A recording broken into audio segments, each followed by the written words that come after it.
Assalamualaikum warahmatullahi wabarakatuh. Perkenalkan, nama saya Pasca Wijayanti, dosen program studi Teknik Sipil Fakultas Teknik Universitas Tunas Pembangunan Surakarta. Pada video kali ini, saya akan menjelaskan salah satu mata kuliah yang ada di program studi Teknik Sipil UTP Surakarta, yaitu mata kuliah Hidrologi Terapan. Mata kuliah Hidrologi Terapan adalah mata kuliah wajib yang dapat diambil oleh mahasiswa semester 2. Mata kuliah ini memiliki bobot 2 SKS yang di dalamnya ada tugas terstruktur. Mata kuliah Hidrologi Terapan akan memberikan pemahaman pada mahasiswa mengenai hujan, penguapan, infiltrasi, hidrometri, limpasan, hidrograf, analisis frekuensi, hujan rencana, dan penelusuran aliran. Mata kuliah Hidrologi Terapan ini memiliki 4 capaian pembelajaran mata kuliah, yaitu 1. Mahasiswa menyetujui kontrak belajar, memahami dan menjelaskan definisi hidrologi, siklus hidrologi, daerah aliran sungai, dan neraca air beserta penggunaannya dalam bidang teknik sipil. 2. Mahasiswa mampu menjelaskan definisi hujan, menganalisis data hujan, dan menghitung hujan rata-rata. 3. Mahasiswa mampu memahami, memperkirakan, dan menghitung besarnya evaporasi dan evapotranspirasi. 4. Mahasiswa mampu memahami faktor-faktor yang mempengaruhi infiltrasi dan menghitung besarnya kapasitas dan indeks infiltrasi. 5.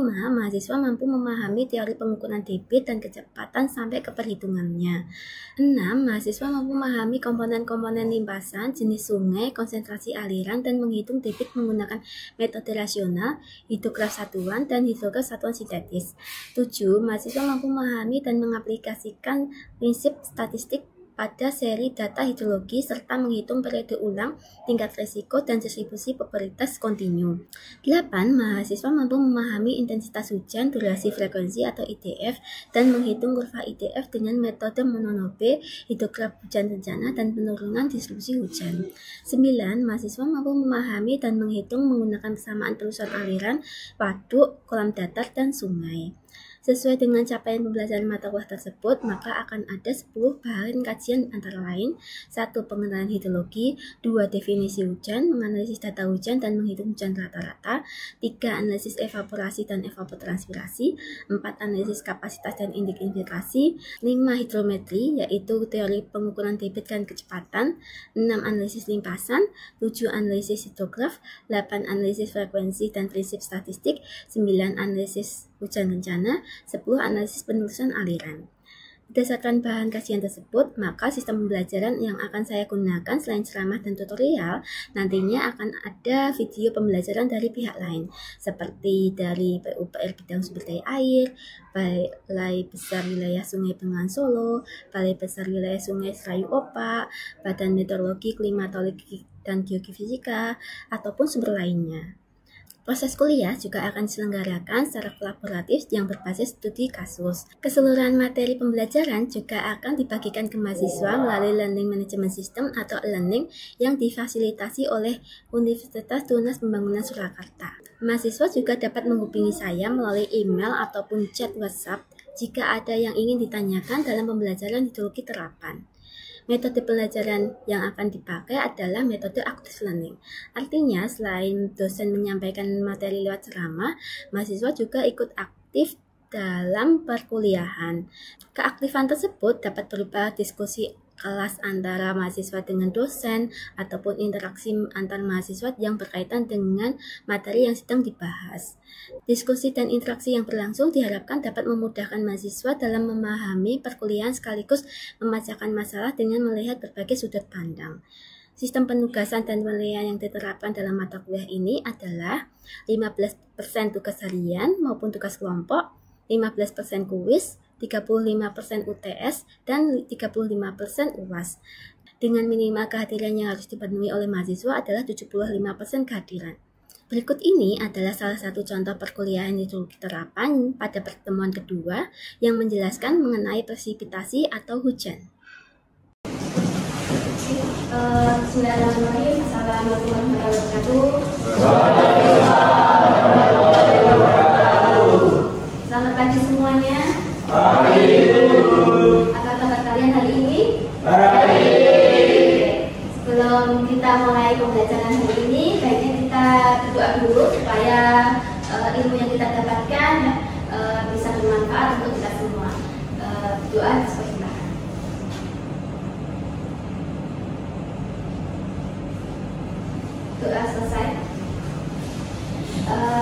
hari ini kita masuk ke pertemuan 2 ya, yaitu mata kuliah hidrologi gerakan. Sebelum ke materi, kita review dulu ya untuk pertemuan yang kemarin, siklus hidrologi. Ada yang tahu apa itu siklus hidrologi? Ibu. Ya. Proses pergerakan air atau perputaran air yang terus menerus dari bumi ke atmosfer dan kembali lagi ke bumi. Ya, baik, betul. Jadi siklus hidrologi adalah siklus perputaran air yang dari permukaan bumi, dari atmosfer turun ke bumi dan kembali lagi ke atmosfer. Proses itu melalui beberapa komponen. Yang pertama presipitasi atau hujan, kemudian jatuh, masuk ke infiltrasi ya, atau masuk ke dalam tanah, ada yang runoff atau mengalir di permukaan, ada yang menguap berupa evaporasi dan transpirasi, kemudian kembali lagi ke atmosfer. Nah, siklus ini perpaduan ini semua dinamakan siklus hidrologi. Tujuan pembelajaran kita hari ini pada pertemuan 2 ada 2, JPMK itu adalah capaian pembelajaran mata kuliah. Mahasiswa mampu menjelaskan definisi hujan, menganalisis data hujan, dan menghitung hujan rata-rata. Untuk subjek MK-nya, ya berarti mahasiswa mampu menjelaskan definisi hujan, menganalisis data hujan, dan menghitung hujan rata-rata. Hujan, nah, secara umum definisinya adalah turunnya air dari permukaan bumi berupa hujan, bisa juga berupa kabut, embun, atau hujan es. Ahli meteorologi dan klimatologi mempelajari syarat pentingnya terjadinya hujan. Terdapat massa udara yang harus mengandung cukup uap air dan massa udara harus naik ke atas demikian sehingga menjadi dingin. Pada ahli hidrologi mempelajari jumlah dan distribusi hujan baik skala ruangan dan waktu. Untuk skala ruangan ini diukur dengan mengukur di beberapa lokasi yang ditinjau. Pada distribusi hujan skala waktu diukur dengan mengukur hujan sepanjang waktu. Berikut ada tipe hujan. Hujan terjadi karena udara yang basah.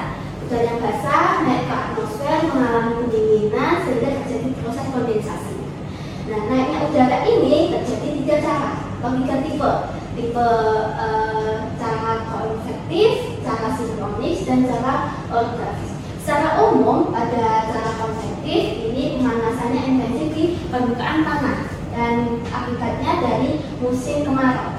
Kalau yang pendinginan sinkronik atau tipe hujan sinkronik ini massa udara yang panas dan relatif ringan ketemu pada massa udara dingin di relatif berat, maka udara tersebut bisa bergerak ke atas naik menjadi udara dingin.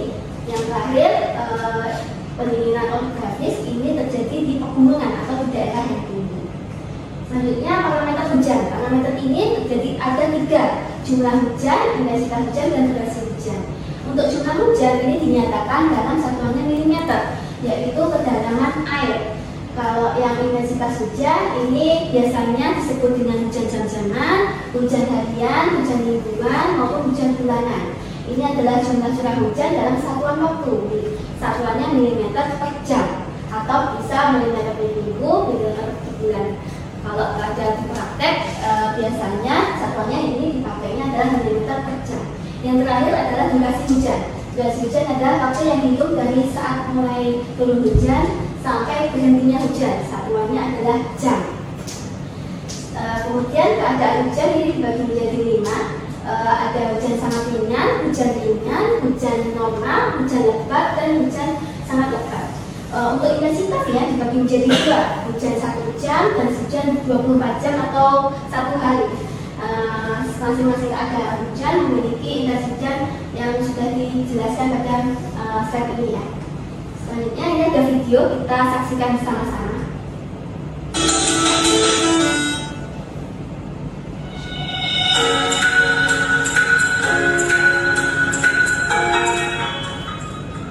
Halo Sobat SO, apakah kalian sedang berkunjung ke area aliran sungai atau di area terbuka melihat bangunan-bangunan kecil berwarna biru seperti ini? Kalau pernah, kalian penasaran gak sih bangunan apakah itu dan apa fungsinya? Meski kecil, bangunan ini memiliki peran penting bagi pengelolaan informasi sumber daya air. Alat-alat tersebut dioperasikan oleh unit yang disebut unit hidrologi dan kualitas air. Kita cari tahu.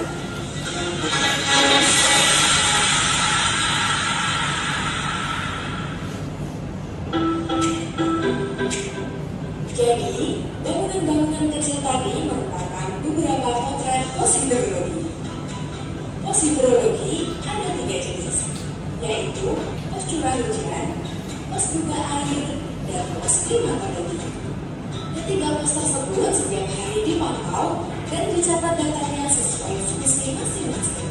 Pencatatan data hidrologi ini menjadi peran penting dalam pengelolaan sumber daya air, antara lain sebagai bahan data perencanaan pembangunan air seperti bendungan, dan jaring penyimpanan transmisi air baku.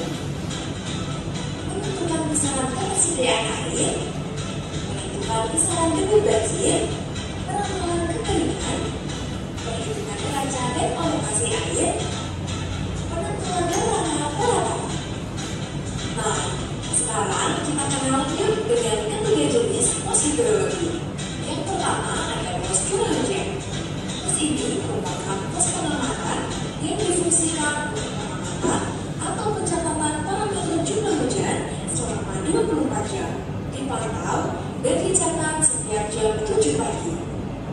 Prosedur pengamatan manual pos curah hujan antara lain petugas membuang air hujan yang tertampung dalam tampungan penakar hujan, gelas ukur, dan jangan sampai keluar. Baca tinggi air pada skala gelas ukur sejajar mata. Catat hasil pengukuran tadi ke dalam belangko pencatatan data. Isi belangko kondisi alat apabila ada kerusakan atau kehilangan alat, dan belangko catatan kejadian jika terjadi hujan lebat. Data pengamatan pada belangko tersebut disimpan dan dikirimkan hasilnya ke petugas hidrologi setiap 3 bulan sekali. Yang kedua ada pos duga air. Pos duga air adalah pos pengamatan yang difungsikan untuk mengamati atau mencatat parameter tinggi muka air sungai, baik manual, digital, maupun grafik. Data pos ini dicatat setiap jam 7 pagi, jam 12 siang, dan jam 5 sore. Prosedur pengamatan manual pos duga air antara lain petugas mencatat hasil pengamatan tinggi muka air pada papan duga manual dan scale ke dalam belangko pencatatan data. Data pengamatan pada belangko tersebut disimpan dan dikirimkan hasilnya ke petugas hidrologi setiap 3 bulan sekali. Pada pos duga air ini juga terdapat pengukuran debit. Pengukuran debit dilakukan oleh petugas hidrologi dari tepi sungai ke tepi seberang sungai. Alat yang digunakan yakni meteran, stick, kalorimeter, dan balik-balik. Yang ketiga ada pos klimatologi. Pos klimatologi adalah pos pengamatan yang difungsikan untuk mengamati atau pencatatan parameter iklim baik manual, digital, maupun grafik. Prosedur pengamatan manual pos klimatologi antara lain penjaga sudah harus tiba di pos klimatologi sesuai dengan waktu yang ditentukan atau sesuai dengan jadwal pengamatan masing-masing alat. Ganti kapas grafik untuk alat penakar hujan otomatis, alat termohidrograf, aksiograf, dan ganti kapas kias untuk alat sunset recorder, serta pastikan sudah dituliskan status pemasangannya pada kertas grafik atau kias, nama pos, tanggal, jam. Isi formulir atau belangko pencatatan data dengan hasil pengukuran dan pencatatan data sebagai berikut. Ukur curah hujan atau alat penakar hujan biasa atau manual. Catat angka speedometer untuk alat anemometer dan arah angin. Catat penambahan atau pengurangan air dalam panci evaporasi.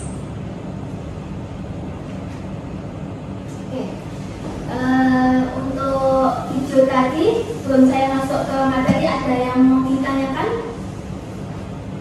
Ya, Untuk tadi itu perbedaan pos hujan dan pos klimat Untuk perbedaan pos hujan dan pos klimatologi ini kecakupannya ya. Kalau ke pos hidrologi atau pos hujan ini cakupannya hanya mencatat atau mengamati hujan saja. Nanti keluarannya atau outputnya adalah data hujan. Sedangkan pos klimatologi ini cakupannya lebih luas ya.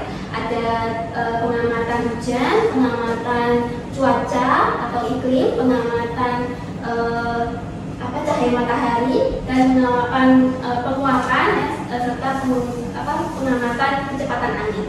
Jadi perbedaannya pada cakupannya. Ada pertanyaan lagi? Oke, saya lanjutkan ke tanya jawab. Untuk setelah menyaksikan video tadi, ada beberapa pertanyaan. Yang pertama, sebutkan syarat penempatan alat pengukur hujan. Yang kedua, jika ada data hujan yang hilang atau yang rusak, apa yang harus kita lakukan atau kita biarkan gitu. Yang ketiga, jika alat untuk pengukur hujan dipindah tempat atau diganti, apa yang harus kita lakukan? Yang pertama, syarat penempatan alat pengukur hujan. Jadi untuk penempatannya ini diukur di beberapa titik saja yang mewakili di tempat tersebut. Kemudian alat ukurnya itu ditempatkan di posisi ruang terbuka dan tidak dipengaruhi oleh pohon, gedung maupun tanaman lain. Penempatannya ini contohnya menghadap ke atas, diusahakan menghindari dari percikan air. Percikannya biasanya ini ya dari tanah, maka di bagian bawahnya ini baiknya ditanami rumput atau kerikil. Kalau di bawahnya itu lantai beton, ini akan terjadi percikan yang dapat mengganggu pengukuran hujan di dalam corong. Kemudian instansi yang biasanya mengukur curah hujan ini ada BMKG, Dinas Pengairan, Dinas PUPR, dan BPWS, dan lain sebagainya. Ada juga Dinas Pertanian. Ini salah satu contoh pos hujan di Bengawan Balai Besar Bengawan Solo di daerah Palu. Ini atau di BWS ya. Ini yang ada dua alat ya, alat hujan. Yang sisi sini ada alat otomatis, sini ada manual. Ini tujuannya di pendampingi, ya, maksudnya gabungan manual dan otomatis itu saling mengisi. Jika yang manual ini ada rusak, berarti data hujannya bisa dipakai yang otomatis. Itu juga kalau alat otomatis ini rusak atau ada kendala, ya, bisa memakai yang manual. Kalau otomatis nggak perlu kita ini cek terus ya, karena dia udah otomatis dari alatnya. Ada komponen otomatis di dalamnya. Kalau manual kita harus ngecek, harus butuh petugas ya, petugas mengamalkan yang biasanya diambil datanya setiap jam 8 pagi. Kemudian penjelasan kedua, kalau datanya hilang, rusak, apa yang harus kita lakukan? Data tersebut ini bentuknya seperti ini. Ada penulisan tahun, lokasi, ya, dan sebagainya. Ini dicatat sama petugas ya setiap harinya dari tanggal 1 Januari sampai 31 Desember. Ini ada angka-angkanya. Kalau ada yang angka, ini berarti terjadi hujan. Untuk yang strip, ini ada dua kemungkinan, tidak hujan ya, atau alatnya rusak. Data hujan ini dikumpulkan oleh petugas atau pengamat, kadang tidak terekam secara sempurna. Maka harus tidak diketahui sebabnya tidak diketahui, alatnya rusak, seperti penanganan petugas maupun yang lainnya ya. Data hujan yang berbeda dengan data tidak terjadi hujan, sehingga kalau terus-menerus terjadi ini akan merugikan pada analisis hidrologi. Nah, apa yang harus kita lakukan jika itu terjadi ya? Kita melakukan analisis menggunakan dua metode perbandingan normal dan metode resiprokal. Untuk perbandingan normal ini rumusnya P ini merujuk pada hujan dan N ini merujuk pada jumlah stasiun hujan. Dalam metode resiprokal ini dianggap lebih baik karena menguntungkan jarak stasiun. Yang P ini merujuk pada hujan, yang R ini merujuk pada jarak stasiun hujan. Penjelasan yang terakhir ini, jika alat pengukur hujannya dipindah atau diganti, itu apakah berpengaruh atau apa yang kita lakukan? Yang maksudnya diganti, dipindah, bukan berubah seperti ini ya. Kalau di sampingnya ini ada tanaman yang seperti pohon pisang, ini kan akan tumbuh ya, tumbuh dan tetesan-tetesan airnya masuk ke dalam corong. Ini akan mengganggu analisis hidrologinya. Atau diganti dengan spesifikasi yang berbeda tapi alatnya sama, dipindahkan di tempat semula tapi analisisnya sama. Ini tidak boleh. Kalaupun itu dilakukan, bisa harus dilakukan uji kepanggahan, atau uji konsistensi. Uji kepanggahan ada dua, secara grafis dan statistik. Untuk yang grafis ini metodenya namanya metode Musgrove. Kalau yang statistik ada metode Van Neumann ratio, cumulative deviation, RAPS, UAPS, dan Bayesian. Untuk yang konsistensi data yang secara grafis dikembangkan oleh Sesi dan Harrison pada tahun 82. Prinsipnya menguji kepanggahan satu stasiun dengan cara rata-rata. Nah, kelemahannya ya bisa dilakukan, maka ini yang konsistensi data perlu ketelitian. Seperti ini, sebelum diuji kepanggahan datanya ini ada yang rusak ya. Maka harus melalui pengujian penggunaan datanya harus lurus ya, garisnya harus lurus. Selanjutnya untuk rumusnya yang secara statistik ada 4 yang sering digunakan dalam analisis maupun di dalam praktek. Ini metodenya RAPS. Refleksi ya, apa yang kalian pelajari pagi hari ini? Ya? Pos hujan. Ya, tadi kita bicara mengenai pos hujan ya. Outputnya adalah data hujan. Selanjutnya apa yang kita lakukan, apa yang kita pelajari hari ini? Menganalisis data hujan. Ya, betul, menganalisis ya. Kalau tadi ada data yang rusak, menggunakan metode ya. Selanjutnya ada lagi ya, pos klimatologi yang berfungsi untuk mengamati parameter iklim, hujan, cahaya, matahari, dan kecepatan angin secara manual dan otomatis. betul. Stasiun klimatologi ini mencakup lebih luas, yaitu data klimatologi. Selanjutnya Konsistensi data. ya, konsistensi data itu untuk menguji satu kepanggahan data yang tadi yang rusak. Selanjutnya apa yang dimaksud dengan hujan? Ya. Salah satu tahapan siklus hidrologis di mana air menguap dan terkondensi menjadi awan, selanjutnya jatuh kembali ke bumi sebagai air. Oke, betul. Yang terakhir, mengapa harus dilakukan uji kepanggahan? Ya. Untuk memastikan bahwa data yang dikumpulkan dari stasiun hujan diandalkan dan akurat untuk digunakan dalam berbagai analisis hidrologi. Oke, betul. Nah, untuk lebih jelasnya, lebih lengkapnya kalian bisa baca di buku saya ya. Judulnya Hidrologi Terapan, Prinsip dan Aplikasi Hidrologi. Bisa ditemukan di perpus atau bisa kalian beli di toko. Selanjutnya saya kasih tugas ya. Tugasnya kalian bikin kelompok, kemudian kalian survei ya, di salah satu stasiun klimatologi ya, yang saya tulis di sini. Kemudian kalian buat presentasi maksimal 20 menit, video dikumpulkan dan kita play di pertemuan selanjutnya. Baik, untuk pertemuan hari ini saya cukupkan ya. Terima kasih. Wassalamualaikum warahmatullahi wabarakatuh.